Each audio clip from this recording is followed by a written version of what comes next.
দর্শক একটা বিষয় দেখেন, ওনার পায়ের পিছনে হাড় বেড়ে গিয়েছে এবং হচ্ছে যে দুনো পায়েরই পিছনে হাড় বেড়ে গিয়েছে। ক্যামেরাতে কতটা বোঝা যাচ্ছে বলতে পারছি না। এবং পায়ের এই জায়গাটায় জ্বালা পোড়া করে, এই জায়গাটায় রাতে বেশি জ্বালা পোড়া করে, তাই না? রাতে আচ্ছা আচ্ছা, এরকম কি ঘুম ভেঙে যায় এটার জন্য? আচ্ছা দর্শক, একটা বিষয় হচ্ছে এটার জন্য একটা সিম্পল এক্সারসাইজ আপনাদেরকে দেখিয়ে দিচ্ছি। শুধুমাত্র স্ট্রেচিং করবেন। হ্যাঁ করেন, স্ট্রেচিং করেন।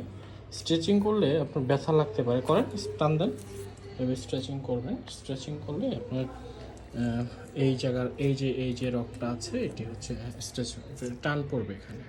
হ্যাঁ, দেন একটু কষ্ট হবে প্রথমে, বোঝা যাচ্ছে কি এই যে এই হাতটা বেড়ে গিয়েছে, তখন আরাম লাগবে, হ্যাঁ, পা জ্বালা পোড়া করবে না, একদম রিল্যাক্স হয়ে যাবে পাটা।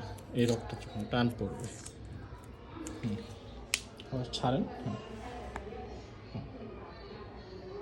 ঠিক আছে। এখন কেমন লাগতেছে?